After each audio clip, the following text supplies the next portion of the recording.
Did you know that about 3 times a day you risk becoming part of the 76 million Americans that contract foodborne illnesses every year? Well, it's true. According to the World Health Organization, the top 10 leading causes of death includes diarrheal diseases caused by germs and bacteria. And we can change this by improving our water filtration system because it contains carcinogens.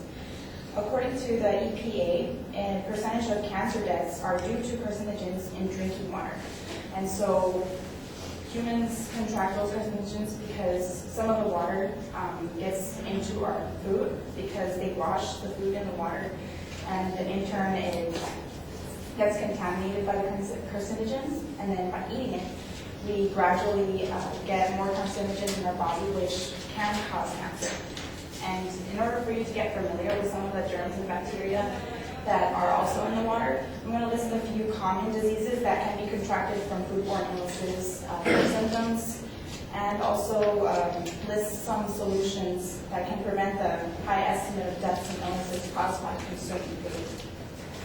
According to the CDC, the 4 most commonly recognized foodborne infections are those caused by the bacteria Campylobacter, Salmonella, E. coli 0157H7, and by a group of viruses called Bacillovirus, or Norwalk-like viruses, which kind of concerns me because I live in Norwalk. So first of all, Campylobacter is a bacterial pathogen that causes fever, diarrhea, and abdominal cramps. Most of the common diarrheal illnesses in the world are caused by the Campylobacter. It lives in intestines of birds, and most raw poultry has the virus living on it. And eating undercooked chicken or other meat that has been contaminated with juices dripping from the raw chicken is the source of contamination. Next is Salmonella, which is also a bacterium that is widespread in birds, reptiles, and mammals. And it spreads to humans through different foods that comes from the animal origin. The causes of Salmonella causes salmonellosis, which the causes of salmonellosis is fever, diarrhea, and abdominal cramps. And people with poor health or weak immune systems can be threatened with fatal infections by easily invading through the bloodstream because they have a low immune system, and they can be contaminated with it very easily. Next, you might be more familiar with is E. coli 0157H7. The code is, for the number, it's because it has hundreds of strains, according to medicine.net. Some are harmless, or some cause very serious illnesses. It is also a bacterium, and the E in the front is short for Escherichia, which is kind of hard to pronounce, so it's just E. coli. Human illnesses is caused from consuming food or water that is contaminated by cow feces. So that's the source of contamination. It causes severe bloody diarrhea and painful abdominal cramps with not much fever. And according to the CDC, 3 to 5% in some of the cases, a complication called hemolytic uremic syndrome, or HUS, can occur several weeks before the initial symptoms of E. coli, which for the several weeks before, you get temporary anemia, profuse bleeding, and kidney failure. So this is before the initial symptoms, which I'll remind you is bloody diarrhea and painful abdominal cramps. So there are also some symptoms before the initial symptoms. Lastly is Bacillovirus, or the Norwalk-like virus. It is the extremely common foodborne cause of foodborne illnesses, though it is rarely diagnosed because there aren't that much lab testing available worldwide. It causes an acute gastrointestinal illness, more vomiting than diarrhea for just 2 days. Unlike viruses found in animals, this virus is spread from person to person. So, for example, kitchen workers can contaminate your sandwiches by not using gloves if they have it themselves. And also, it's been known that infected fishermen contaminated oysters that when they are harvesting them. So then if the fishermen contaminate the oysters and then we eat the oysters, that's how we get it. As a simple solution to foodborne illnesses, we can maintain cleanliness, handle food properly, like washing everything, not undercooking meat.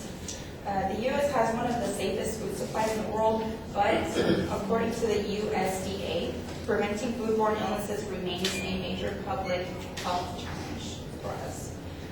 The USDA has developed the Be Food Safe campaign in cooperation with the Partnership of Food Safety Education, the FDA, and CDC, because research shows that Americans, although we know this information,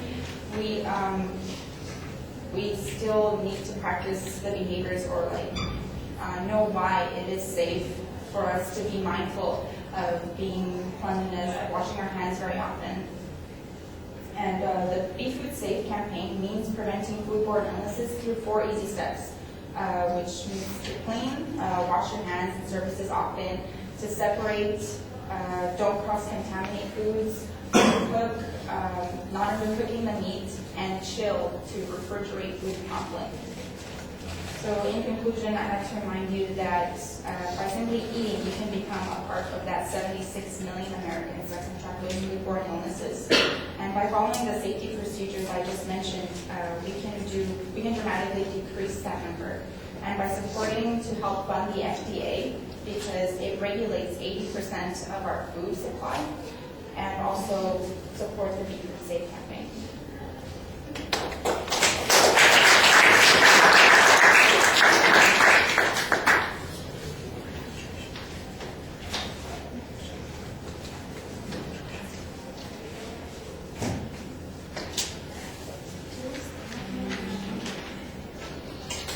All right, Janice, what did you think?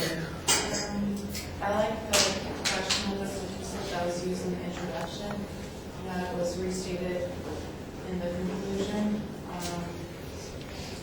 I wasn't really sure of the structure and the I didn't hear her state it like in the introduction, like what she was going to talk about, like its order. The information was really good, and she was really easy to follow. I liked her pacing, and she did a good job with eye contact with the audience. And I'm not sure where her sources were. They weren't really cited. I think that was good.